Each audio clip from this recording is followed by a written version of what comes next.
Bismillahirrahmanirrahim. Assalamualaikum warahmatullahi wabarakatuh. Seminar proposal dengan judul Pengaruh Gadget Terhadap Interaksi Sesama Pedagang di Pasar Karwisi, Kecamatan Makassar, Kota Makassar, oleh Al-Qadri. Sebelum saya lanjut, saya ucapkan banyak terima kasih kepada tim penguji. Yang pertama itu Bapak Mubarak Dahlan, SS MPD selaku pembimbing 1, Ibu Siti Junede SAG, MPD MA selaku pembimbing 2, Bapak Dr. Supraditoro, SPD MSc selaku penguji 1, dan yang terakhir Bapak Dimas Aryo Sumilih, SPD MA selaku penguji 2. Latar belakang. Pasar tradisional merupakan suatu tempat yang dikelola oleh pemerintah setempat maupun swasta dan badan usaha milik daerah, dan juga termasuk kerjasama swasta dengan beberapa pemilik toko, kios, serta los yang dimiliki oleh dikelola pedagang kecil, menengah sampai dengan lembaga swadaya masyarakat itu sendiri atau koperasi dengan nilai skala kecil dengan proses tawar-menawar antara pedagang dan pembeli. Salah satu interaksi yang dapat terjalin secara baik ketika dalam suatu hubungan terdapat dua individu atau lebih yang dimaksud di sini adalah penjual dan pembeli ataupun sesama penjual, di mana kelakuan individu yang satu mempengaruhi atau mengubah, memperbaiki kelakuan individu yang lain. Yang dalam artinya ini saling timbal balik, adanya interaksi yang menimbulkan timbal balik antara kedua pihak. B. Rumusan masalah. Yang pertama itu, apa pengaruh perkembangan teknologi terhadap pola interaksi sesama pedagang di Pasar Karwisi, Kota Makassar? Yang kedua, bagaimana dampak dari berubahnya pola interaksi sesama pedagang di Pasar Karwisi dikarenakan pengaruh gadget terhadap hubungan silaturahmi sesama pedagang? Dan yang terakhir itu, apa kekurangan dan kelebihan terhadap pola interaksi sesama pedagang di Pasar Karwisi dikarenakan pengaruh gadget? C. Tujuan penelitian. Yang pertama, untuk mengetahui pengaruh gadget terhadap pola interaksi sesama pedagang di Pasar Karwisi, Kota Makassar. Yang kedua, untuk mengetahui dampak dari berubahnya pola interaksi sesama pedagang di Pasar Karwisi dikarenakan pengaruh gadget terhadap hubungan silaturahmi sesama pedagang. Dan yang terakhir itu, untuk mengetahui kekurangan dan kelebihan terhadap pola interaksi sesama pedagang di Pasar Karwisi dikarenakan pengaruh dari gadget. D. Manfaat penelitian. Yang pertama itu secara teoritis. Penelitian ini diharapkan dapat memberikan informasi seputar ilmu pengetahuan, terkhususnya dalam bidang antropologi itu sendiri, serta dapat dimanfaatkan untuk menambah wawasan kepada penelitian mengenai pengaruh gadget terhadap interaksi sama pedagang. Yang kedua itu secara praktis. Hasil dari penelitian ini diharapkan dapat digunakan sebagai bahan rujukan, serta dokumentasi yang terkait mengenai pengaruh perkembangan teknologi terhadap interaksi sama pedagang di pasar tradisional. Ya, selanjutnya bab kedua, tinjauan pustaka. Pengertian interaksi sosial.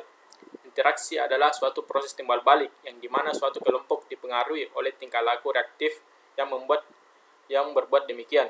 Interaksi sosial yang terjadi pada pedagang terjadi disebabkan adanya rasa kebersamaan yang terjalin antar pedagang dan terbangun antar pedagang apabila pedagang tersebut memiliki kesamaan etnis, dan ini menjadi faktor yang pendorong dan penghambat.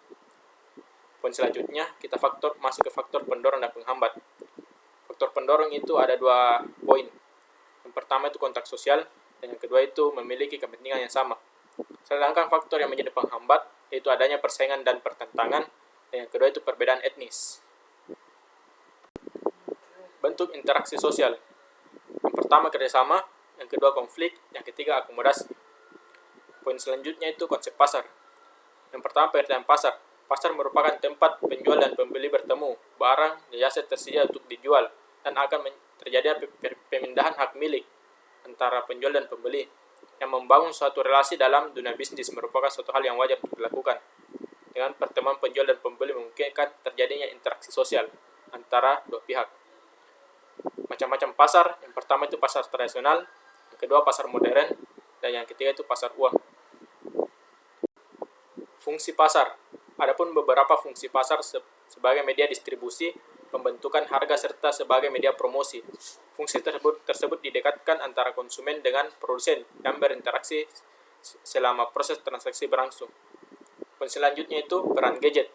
Di era globalisasi saat ini, perkembangan gadget sudah semakin pesat dan populer di beberapa kalangan, terkhususnya para pedagang itu sendiri. Perkembangan teknologi terkhususnya gadget menjadi faktor yang mendasar dari perubahan pola interaksi sosial sesama pedagang yang ada di pasar.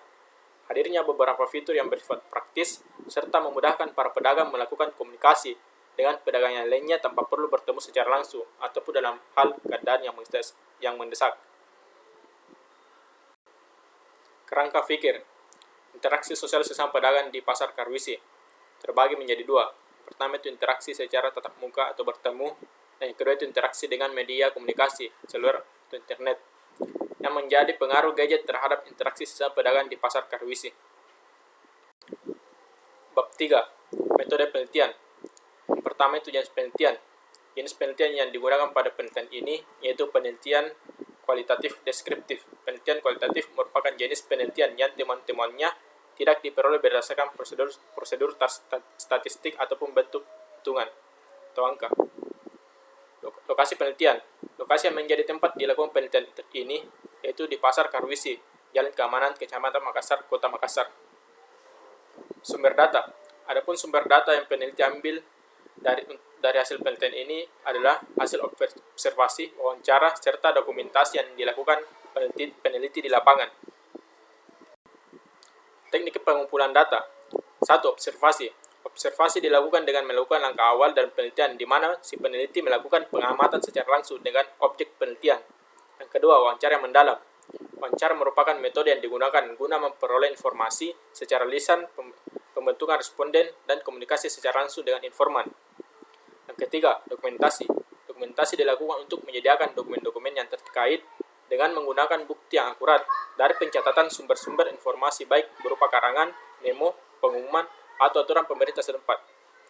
Yang selanjutnya itu kapsan data. Kapsan data dari penelitian kualitatif ini harus mengungkap kebenaran adapun teknik pemeriksaan kapsan data yang terkait dengan penelitian ini yaitu teknik triangulasi. Teknik analisis data. Teknik analisis data merupakan langkah selanjutnya untuk mengelola data di mana data yang diperoleh, dikerjakan, disajikan, kemudian dimanfaatkan sedemikian rupa untuk menyimpulkan persoalan yang diajukan dalam menyusun hasil dari penelitian. Yang pertama itu reduksi data, yang kedua penyajian data, dan ketiga penarikan kesimpulan. Itulah tadi hasil dari pemaparan seminar proposal saya. Sekian dan terima kasih. Saya akhiri. Assalamualaikum warahmatullahi wabarakatuh.